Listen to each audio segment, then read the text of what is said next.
for you to be playing for the Rangers, considering we're born in Fort Worth and Stephenville and all that?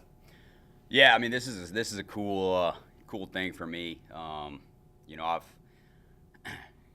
thought about some of the cool things that I've done in my career, and I've been fortunate to do a lot of cool things, and this is up there for me. I grew up a Texas Ranger fan. Would spend my summers going to some of the games, and we try and make it there, to the ballpark as much as we could. And um, I mean, I love the Texas Rangers from the time I could watch baseball. So to put on this uniform is pretty humbling for me. And um, I used to wear Texas Ranger hats, wanting to play here.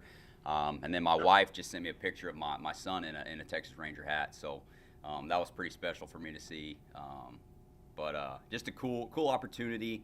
I'm looking forward to doing whatever I can to help out however I can. But definitely a little kid's dream for me, to play for this team and to be a part of this organization. So I'm excited to be here.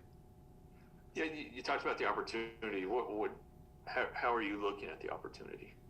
I my whole career I've been able to move around and play different spots. Obviously it's a young team here. Feels weird being one of the old guys, because I don't consider myself that old, and I don't feel that old. But this team is young. Um, I'm just wanting to help out however I can.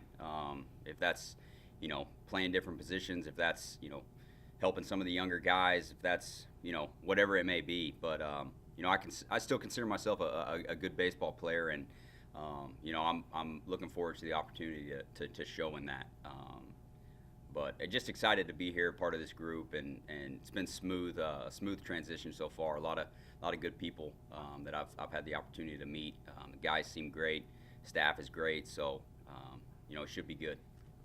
All right, I appreciate you. Yeah, thank you, Jeff. Sam Blum, Morning News. Hi, Brock.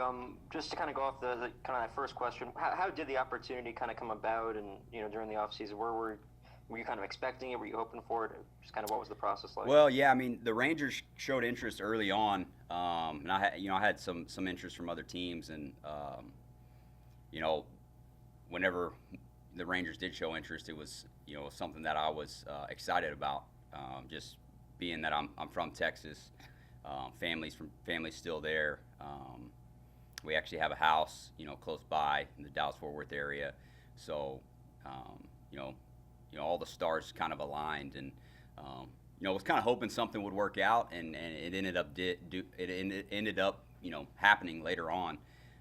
Obviously signed a little late, but happy to be here, and happy for the opportunity to be a part of this team, and like I said, help out however I can, however that may be. Thanks. Hmm.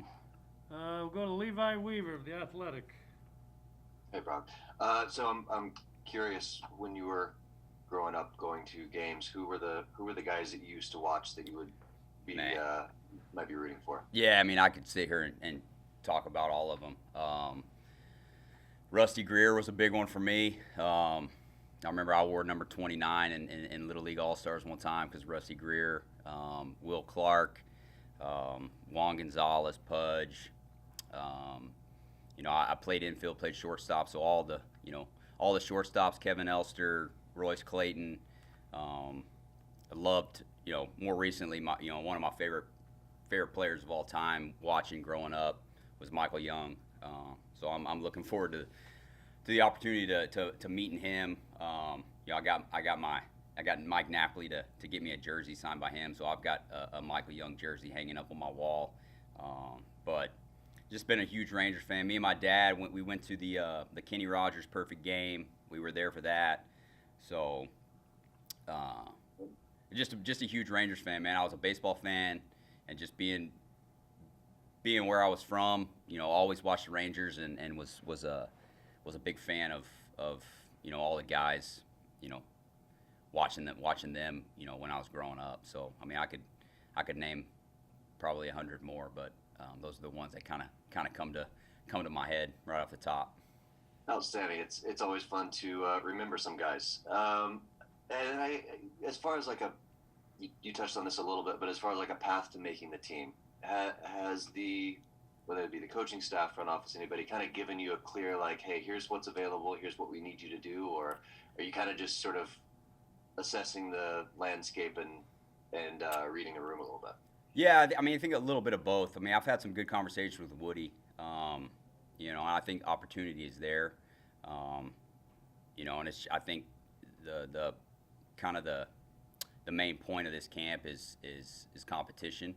And I think there's competition at different spots. And I've kind of been that type of player, the type of person I've had to kind of prove myself every step of the way, and continue to have to prove myself. So, that's not something that I'm afraid of. I enjoy competition. I enjoy playing the game. I love playing baseball, and I look at this as an opportunity to prove myself again. So, I like I said earlier, I still believe I'm a good baseball player, and I can do a lot of things to help a team win. And I'm looking forward to showing that here in camp. Just last thing for me real quick. You and Charlie Culberson, from the outside looking in, it would appear that you guys are sort of maybe competing for the same spot. Although, there are scenarios where you could both make the team, but generally speaking, both sort of that third base utility type player. Have you had much of a chance to kind of, hang out with him, get to know him? How's that? Yeah, you know what? That's my guy right now. Me and Charlie, we're both over at the hotel, and we're kind of both in the same boat. But Charlie's awesome, man. He's been great. He's my truck's not here yet. Bad weather, wasn't able to get picked up, so we've been carpooling to the field every day, so I don't have to walk. But yeah, man, we've talked about it. We've talked about the opportunity, and the main thing is just we're gonna go out and do what we can. I'm not gonna change who I am. He's not gonna change who he is. I'm gonna go out. I'm gonna have fun. I'm gonna play hard. I'm gonna be a good person, good teammate, and at the end of the day, if it's good enough, it's good enough. And if it's not, we'll do something else. But like I said, I'm confident in my abilities. I'm confident in who I am as a player, who I am as a person, as a teammate, and I'm looking forward to the challenge and what's ahead. Right on. Thanks, man. I appreciate it. You got it, man. We'll go to Chris Halleck, SI.com. Hey, Brock. You're talking about wanting to be a good teammate and everything, and so this is a club that's two of the biggest leaders in Elvis Andrus and Shin-Soo Choo aren't here anymore, and so as you're trying to make the team, are you wanting to kind of take on a leadership role given the experience that you have bringing of everything you're bringing into the team, and does that kind of coincide with trying to make the team, like not only performance on the field but presence in the clubhouse? Yeah, I mean, I think obviously we're focused on what we're doing on the field, but I want to be known as a better person, a better teammate than I want to be known as a better baseball player. And if I'm looking forward to working with some of the young guys, and I'm at the point in my career now where I've been very fortunate to play with a lot of guys who have taught me things along the way. And I feel like I'm at the point now where I've learned enough and been through enough scenarios and gained enough experience that I can kind of share that with some of these guys. And I'm here for anyone who needs to talk, needs answers. I've played all over the field, so I've learned from some great coaches along the way at different spots. I'm here to help. Like I said, any way that is. I'm trying to go out and make the team, and I'm confident that I'll be able to do that. But I want to be here for the guys as well. I want to be open ears, open arms, and be as welcoming as I can because I know how it is. Being a young guy and coming up, man. I had guys like Dustin Pedroia, Mike Napoli, David Ross. I mean, I've had some great guys, David Ortiz, who welcomed me with open arms and taught me things along the way. So it's just that's how baseball is, man. You give back and that's what I'm trying to do. I'm gonna go out and play hard. I'm gonna go out and have fun, but I'm gonna be here for the other things as well. And that's kind of the way I'm looking at this opportunity, is just being here to obviously show what I can do, but also like I said, help, man. Just help however I can and whoever I can. Awesome. Thanks, Brock. I Yep, appreciate it. you got it. And Alex Plink.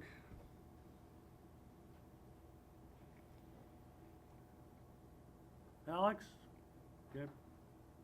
Sorry about that. Brock, so you mentioned being a fan growing up, going to ball games.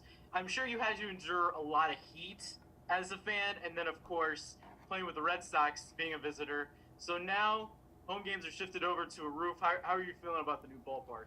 Yeah, I mean, I obviously watched a little bit of the postseason last year and got to see it on TV, but it was long overdue for a roof and air conditioned stadium in Texas. That's for sure.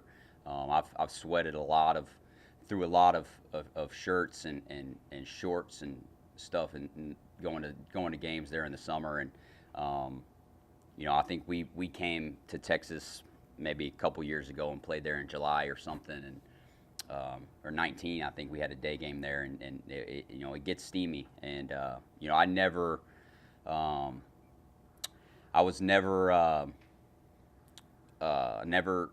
can't think of the word I'm thinking of, but I've always felt bad for for the guys who played for the Rangers, and having to play in that heat and that weather for the entire summer.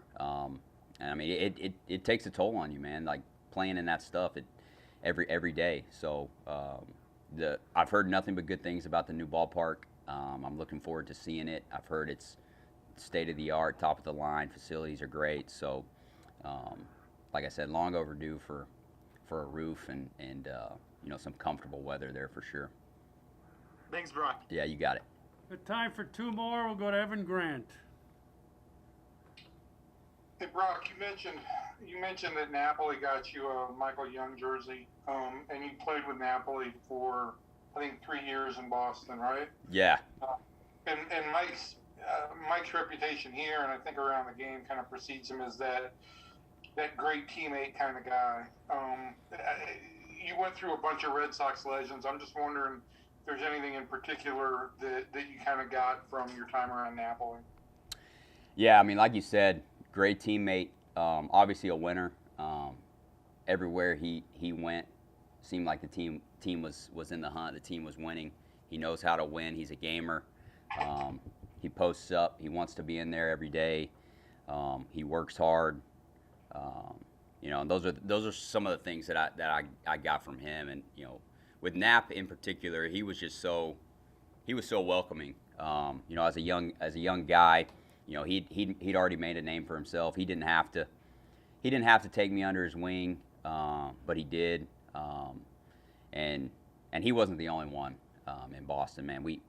Like I said, I've been fortunate to play with a lot of really good people and a lot of really good players. But Nap, he's up there for me. As one of my all-time favorites. Just the way he went about his business, and he did whatever he could to try and beat you on the field. But in the clubhouse, he was there for anyone and everyone who needed him, and he kept things loose and liked to have a good time. I feel like with the stash, you've got kind of a Phil Garner thing going on. Yeah. So can we call you Scrap Iron? I mean, you can call me whatever you want. Yeah, I grew this stash last year, and unfortunately, I kind of fell in love with it. So I don't know how long I'll keep it, but I've been getting some compliments on it. So we'll let it ride. We'll let it ride for a little while, and I at least had to keep it for photo day. Photo day is gone, so. But we'll let it ride and see what happens. It's got a '70s hard-looking blue-collar kind of guy. It's not bad. I mean, it took me 32 years to be able to grow something like this. So I can't grow a full beard. So you gotta grow what you can, and the stash has come in nice. And like I said, man, we'll keep it until something happens where it's time to go. Thanks, man. Thanks for being a good sport. Yeah, you got it.